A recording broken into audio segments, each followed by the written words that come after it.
प्यारे बच्चों, आपका अगली क्लास में स्वागत है। इस क्लास में हम इन्वर्स सर्कुलर फंक्शन, जिन्हें इन्वर्स ट्रिग्नोमेट्रिक फंक्शन के नाम से भी जानते हैं, उनकी चर्चा करेंगे। मैं हरेंद्रपाल सिंह, प्रवक्ता गणित, श्री आर के इंटर कॉलेज कोटला, फिरोजाबाद। बच्चों, इन्वर्स सर्कुलर फंक्शन का छोटा सा पार्ट ही आपके सिलेबस में है, तो हम पहले सिलेबस की तरफ एक नज़र मार लेते हैं और फिर उसी के आधार पर हम अपने क्लास को आगे बढ़ाएंगे। तो ये सिलेबस आपके सामने है, ये आप देखें। अब तक हमने संबंध एंड फलन कंप्लीट कर लिए थे और अब हम बात करने वाले हैं त्रिकोणमितीय फलन की। आप ये देखें यहाँ पर, तो इसमें परिभाषा है। एक तो त्रिकोणमितीय फलन की परिभाषा क्या होती है, फिर परिसर, प्रांत, उसके मुख्य मान, प्रतिलोम त्रिकोणमितीय फलनों के आलेख, graph of the circular functions, और इन्वर्स फंक्शंस जो हैं उनके सिंपल जो प्रॉपर्टीज़ हैं, गुणधर्म हैं, उसके बारे में भी आपके सिलेबस में है। तो हम सबसे पहले परिभाषा की बात करते हैं बच्चों। तो जो इन्वर्स फंक्शन है, फंक्शन क्योंकि इसमें आप देख रहे हैं फंक्शन आ रहा है, फंक्शन के बाद फिर परिसर, प्रांत, ये सब आ रहे हैं। तो हम थोड़ा सा इन्वर्स, क्योंकि ये इन्वर्स सर्कुलर फंक्शन है, तो हम इन्वर्स की बात कर लेते हैं। मान लीजिए इन्वर्स का कैसे आता है। मान लीजिए हमारे पास कोई f(x) = y है, तो x will be equal to f inverse y। ये हमने पहले पढ़ चुके हैं। हम इसको जब फंक्शन पढ़ रहे थे उस समय हमने इसकी चर्चा की थी।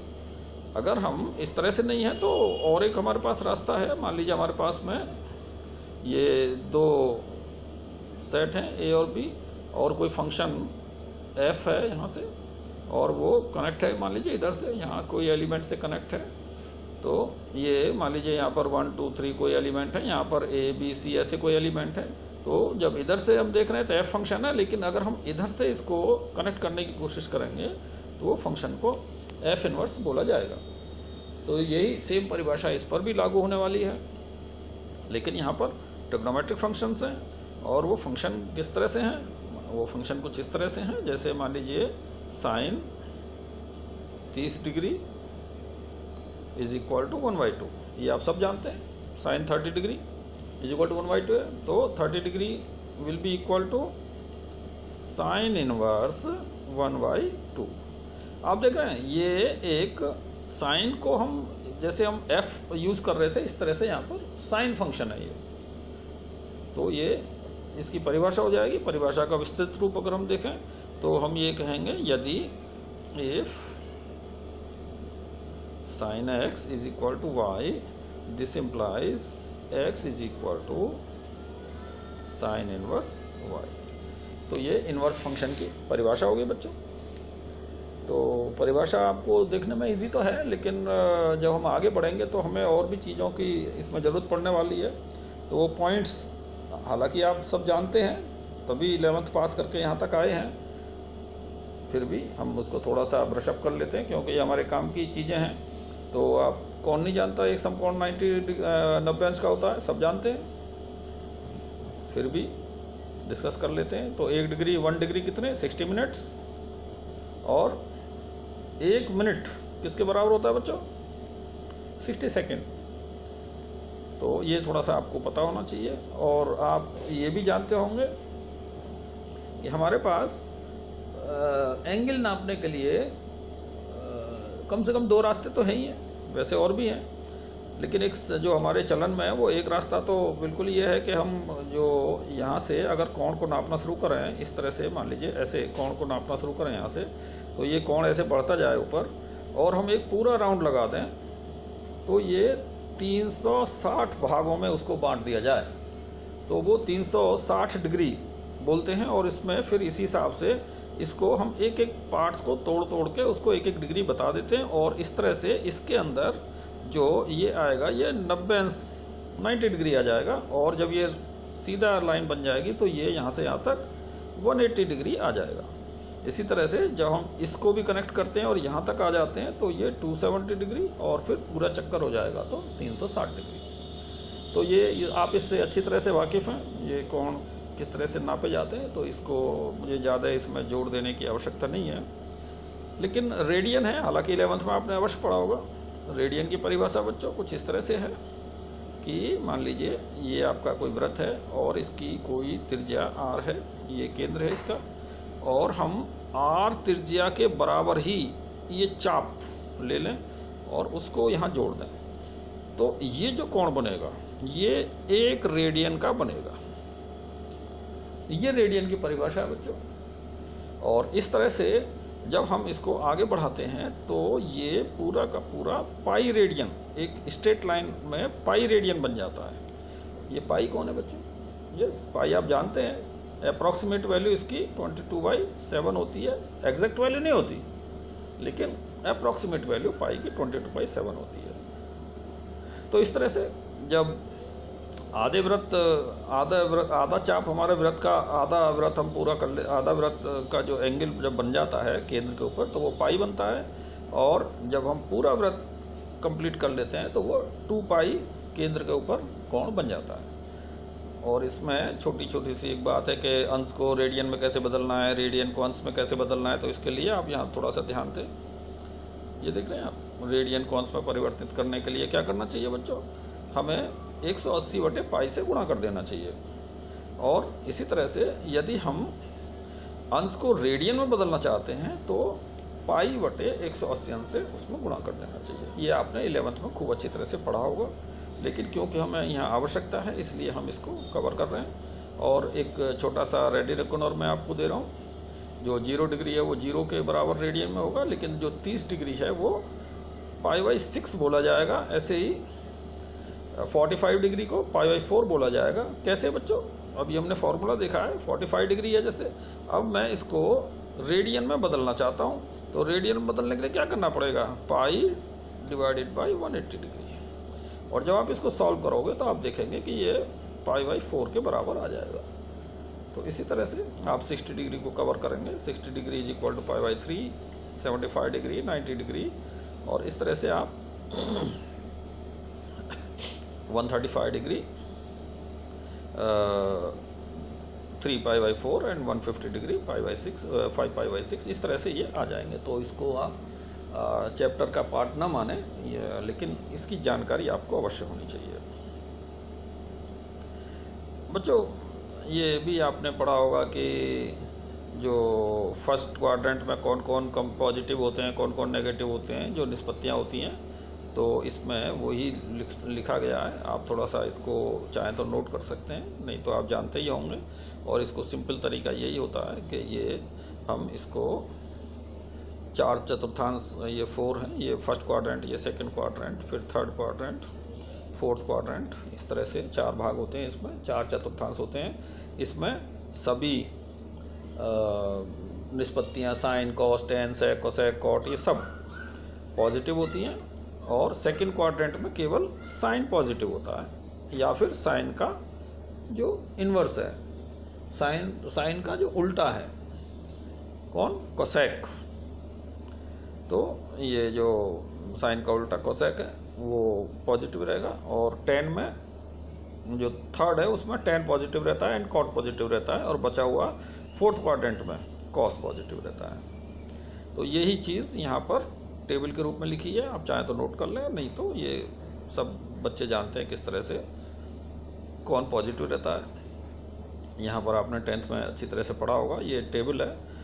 साइन यहाँ पर आप देख रहे हैं, साइन 30 का मान 1/2 होता है, कॉस √3/2 होता है, tan 1/√3 होता है।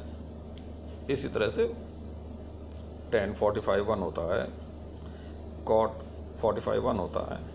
तो ये सेम टेबल है जो आपने 10th में खूब पढ़ी होगी, और 11th में भी आपने इससे क्वेश्चन किए होंगे। बच्चों ये थोड़ा सा एंगल के साथ है, उसका 90 के साथ है। आप देख रहे हैं कि अगर एंगल 90 में प्लस या माइनस हो रहा होगा तो उनकी निष्पत्तियाँ बदलती हैं। साइन है वो कॉस में चेंज होता है, कॉस है साइन में चेंज होता है।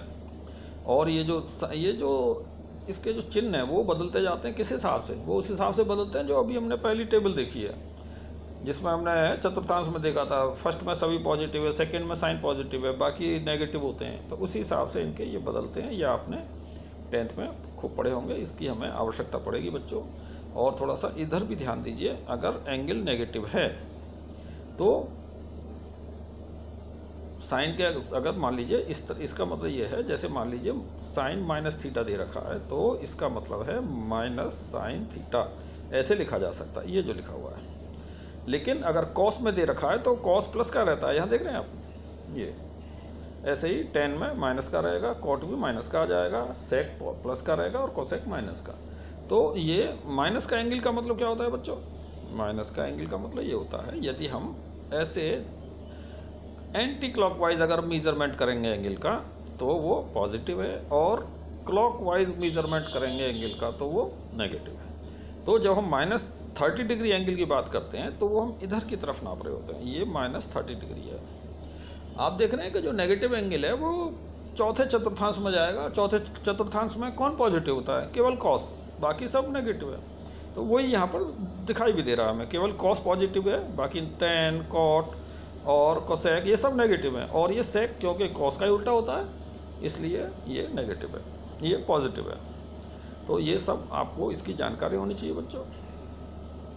अब थोड़ा सा हम वो फंक्शन में आ जाते हैं। आप देखें ये y = fx जैसे दे रखा है यहाँ पर, ये फंक्शन हमने दिया हुआ था। तो मैं यहीं से अगर निष्कर्ष निकालने की कोशिश करूँ तो मैं यहाँ से निष्कर्ष निकाल सकता हूँ कि f इनवर्स y = x, ये निष्कर्ष यहाँ से निकाला जा सकता है। इसी तरह से यहाँ पर f नहीं लिखा होगा, यहाँ पर साइन लिखा होगा। तो जैसे यहाँ पर ये लिखा हुआ है, ये देखिए, ये मान लीजिए ये यहाँ से आप देखें साइन 60 डिग्री = √3/2। तो यहाँ से अगर हम इन्वर्स निकालने की कोशिश करेंगे तो यहाँ से क्या मिल जाएगा हमें? 60 डिग्री = साइन इनवर्स √3/2।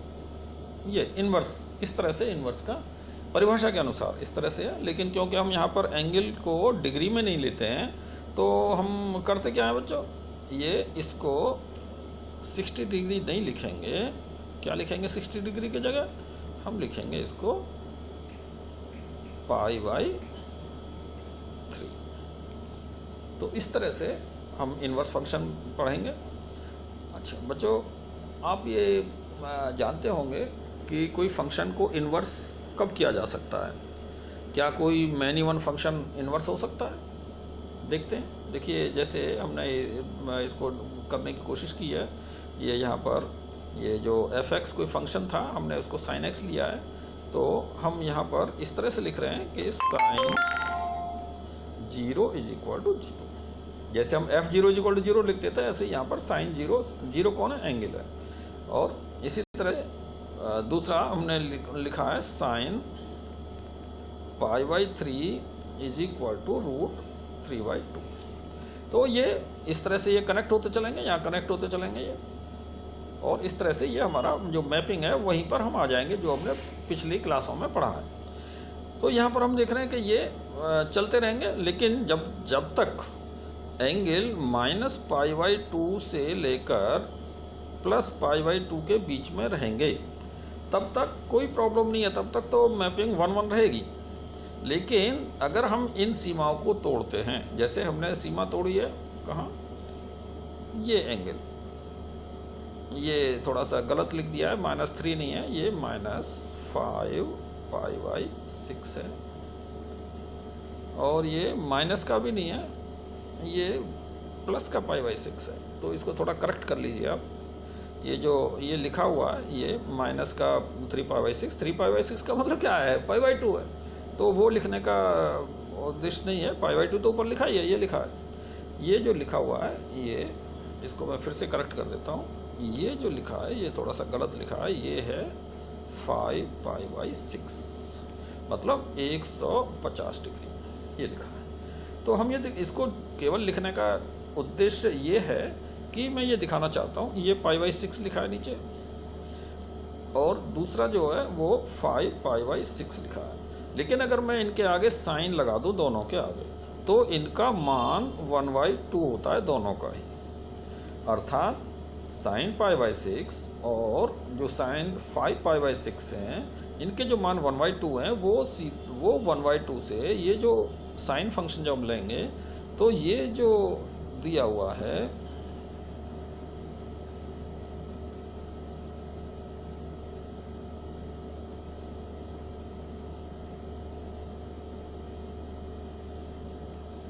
क्या प्रॉब्लम है भाई।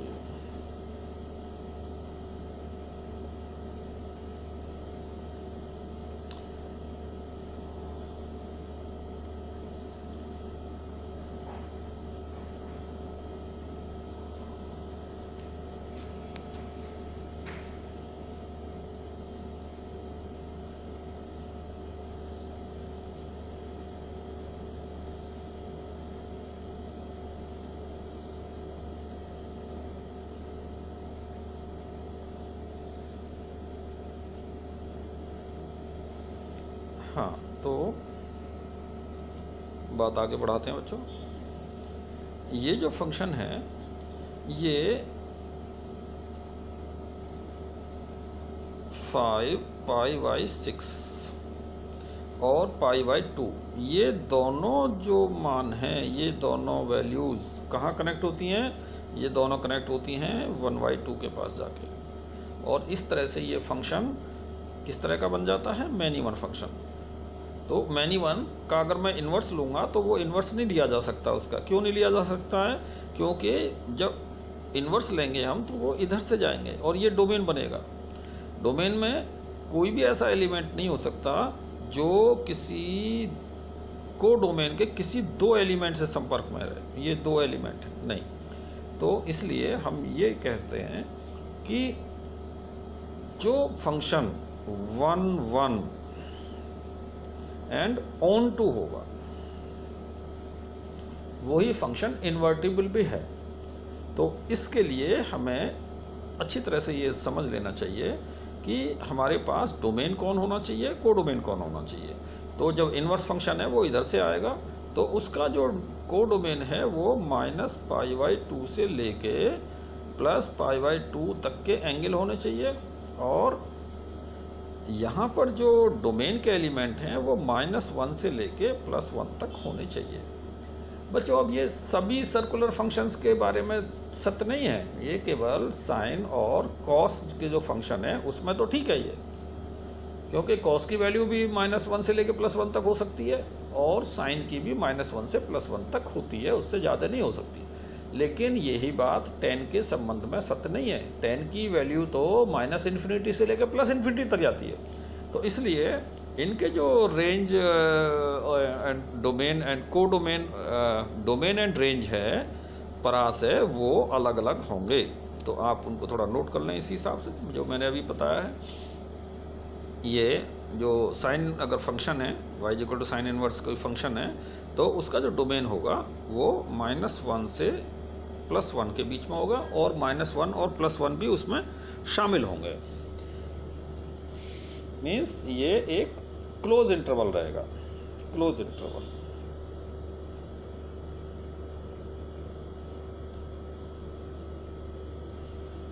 तो और ये डोमेन हो गया, और परास जो उसका रेंज है वो कहाँ से कहाँ तक जाएगी, -π/2 से +π/2 के बीच में।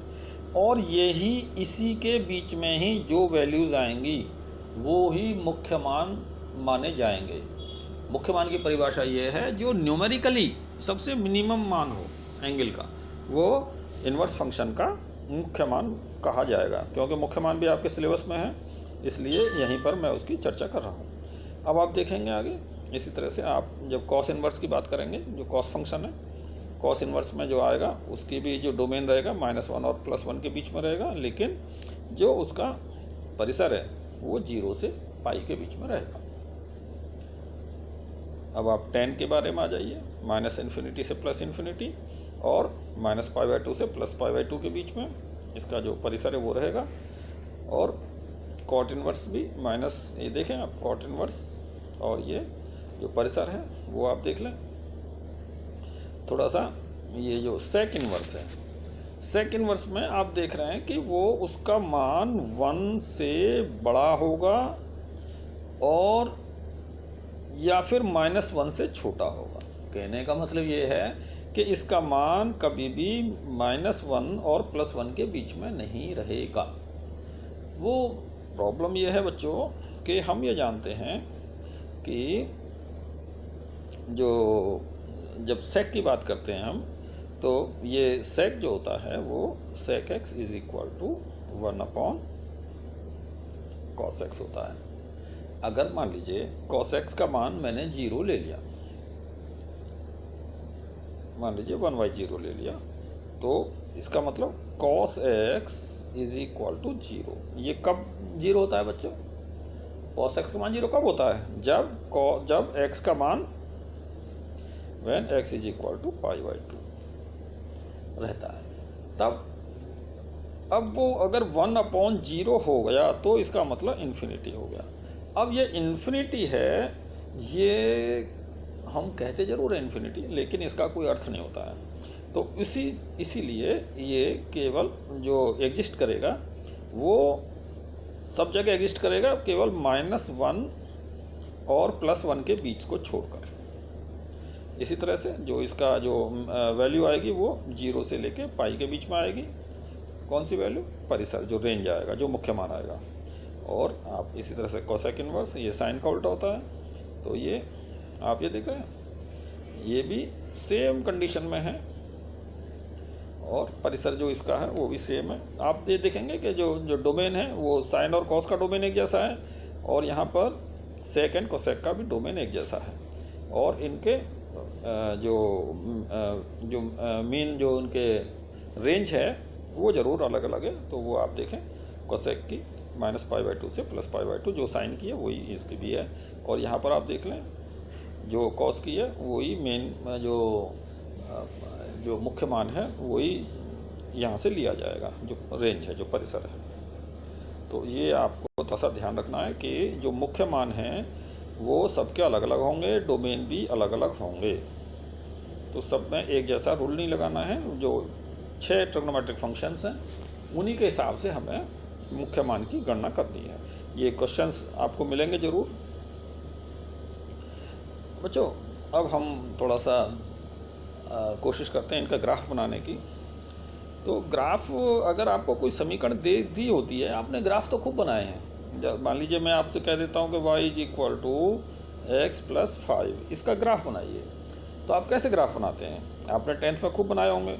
कैसे? आप एक टेबल बनाते हैं, ये x ले लिया, ये y ले लिया, x की वैल्यू आप अपनी तरफ से ले लेते हैं। मान लीजिए 0 ले ली तो y की वैल्यू 5 हो गई।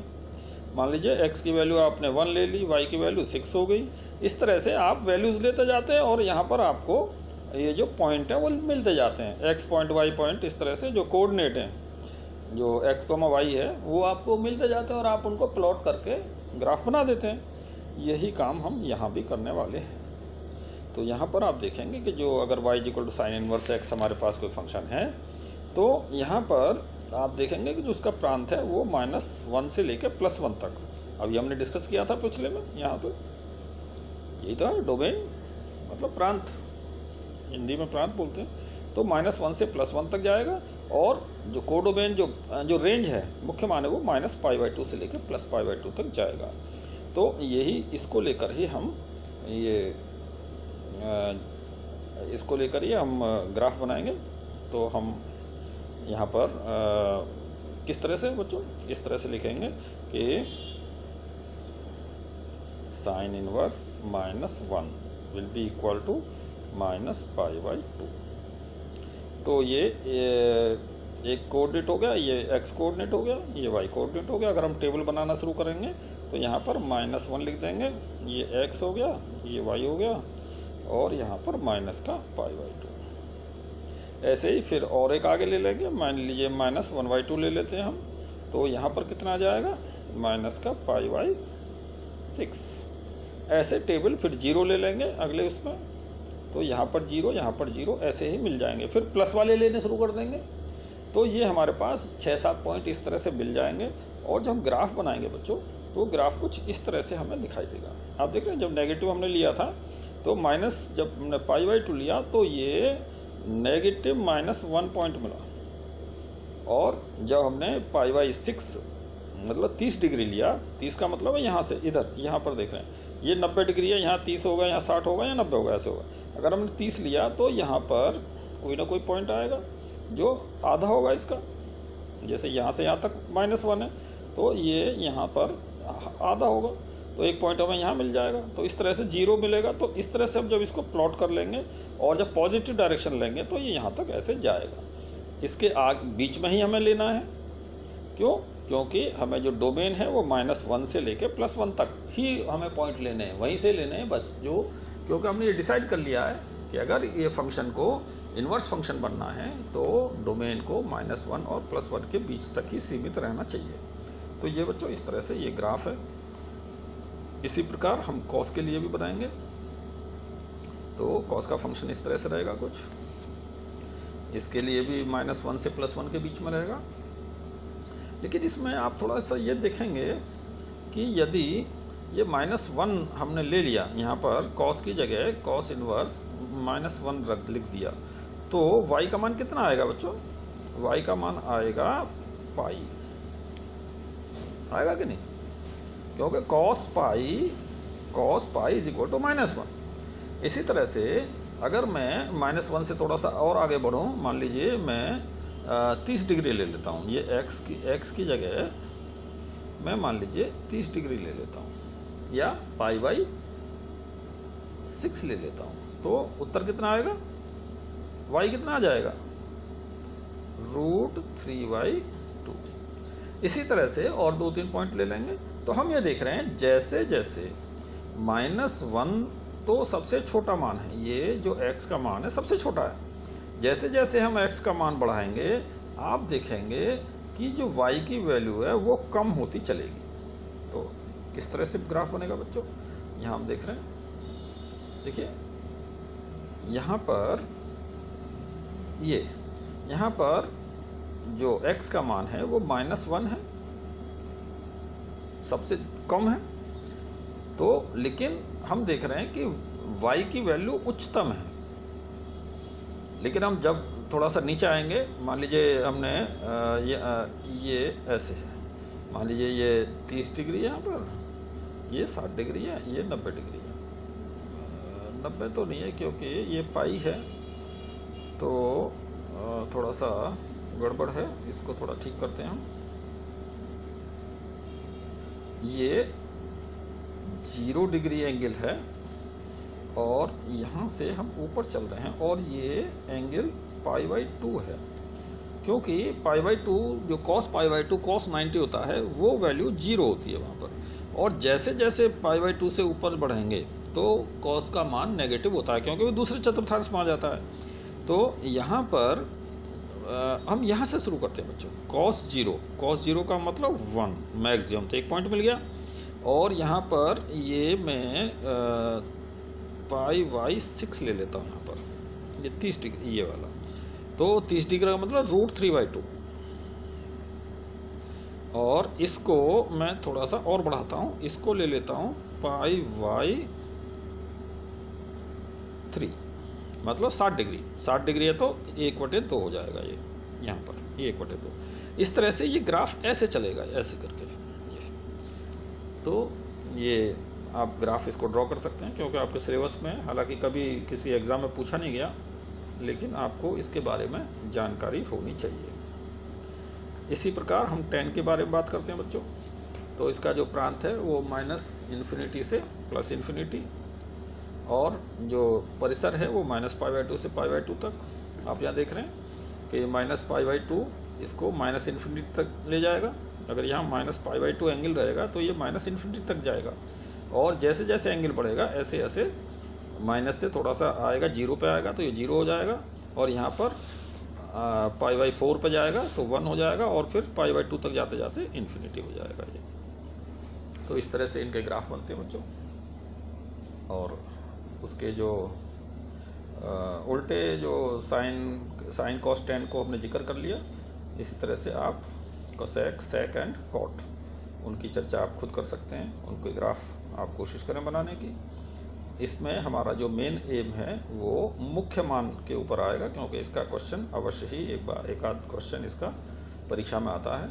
तो ये जो मुख्य मान है ये आप अवश्य ही जान लें इनको, कि साइन के लिए मुख्य मान -π/2 से π/2 के बीच में होता है, और कॉस के लिए 0 से पाई के बीच में होता है, टेन के लिए -π/2 से π/2 के बीच में होता है, फिर सेक के लिए, फिर कॉट के लिए, और फिर कोसेक के लिए। तो ये आप थोड़ा सा ध्यान करें इनको, और इसके बारे में हम आगे और चर्चा जारी रखेंगे, क्योंकि यहाँ पे अभी बात पूरी हुई नहीं है। अभी उनके प्रॉपर्टीज़ हैं, उसके 2-4 फॉर्मूले से होंगे छोटे मोटे, हम उनके बारे में अगली क्लास में चर्चा करेंगे।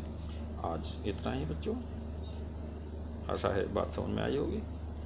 कोई प्रॉब्लम रहती है, कोई समस्या रहती है तो आप अवश्य ग्रुप में डालें।